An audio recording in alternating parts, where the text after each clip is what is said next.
Germany will legalize marijuana and promote drug harm reduction, governing party coalition officially announces. Here's a summary of the article. The South Dakota Supreme Court on Wednesday ruled that a voter-approved marijuana legalization initiative is invalid on procedural grounds, a major setback for activists who have been awaiting the court's decision for months. In reaching its decision, the majority opinion explained that the provisions involving recreational marijuana, hemp, and medical marijuana each have separate objects and purposes, which were not dependent upon or connected with each other, it said. The drafters' failure to comply with the single subject requirement in the South Dakota Constitution Article 23, meant that voters were unable to separately vote on each distinct subject embraced in Amendment A. In its opinion, the majority of the court said it, long ago emphasized the significance of the constitutional requirement ensuring voters are afforded an opportunity to vote separately on each separate subject contained in a proposed amendment. The ruling states that Amendment A comprised three subjects: recreational marijuana, medical marijuana, and hemp legalization, and that South Dakotans could not tell what they were voting on when voting for Amendment A, he said. It is clear voters understood that Amendment A was not solely a medical marijuana initiative, given that only 54% of voters approved Amendment A while 70% of voters approved Measure 26. Medical marijuana and hemp were mentioned in just 3 sentences in Amendment A. The rest of the initiative addressed recreational marijuana. This post received a score of 64,000, with an upvote ratio of 92%. Here are the top comments in response to this article.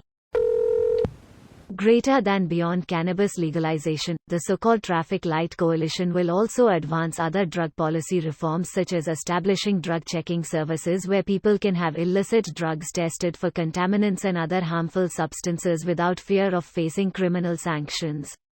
This is probably the most important paragraph in the article. Holding the dealers to thin standards? This meth is substandard, sir. Say it with this pompous British accent.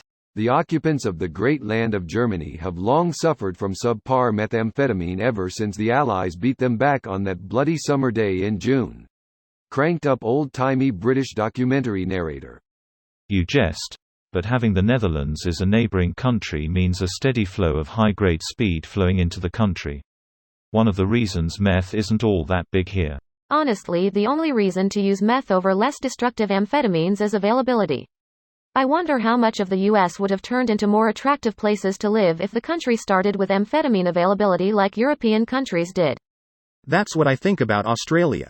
Readily available, good quality speed, MD and Coke would see the ice problem vanish.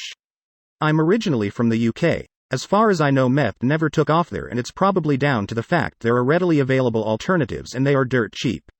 Speed, ecstasy, MDMA was readily available up to the mid-2000s, then suddenly it dried up and meth became a thing. Still around now, but more expensive, and the quality is generally pretty ordinary, so I've been told. When I left the UK, some of the bars I drank in had legit lines at the toilet stalls so people could do bumps, stupidly available and dirt cheap. The joint government. This government is on a roll. Looks like they joined the Green Party. They're smoking previous administrations in the polls. Drug war goes up in smoke. That's putting it bluntly. I do believe that this is going to be good for everyone all around. If they don't win the next election, they'll still be going out in a blaze of glory. Looks like they're taking the right approach. Cannabis sativa. Meanwhile, South Dakota Supreme Court just officially struck down our legalization of recreational marijuana that we voted on and passed easily. Gentlemen, this is Democracy Manifest. If Biden isn't planning on nationwide decriminalization and rescheduling as a way to win midterm voters, he should be. The only sane explanation is that he's waiting to do it so it's freshest in people's minds that he did it. This country bends my own sanity, though, so that conjecture may be a bit rosy. This video was automatically created by Reddit to speech. The article and comments in this video were selected from Reddit according to their upvotes, and any paraphrasing was performed by smmry.com, without any human intervention.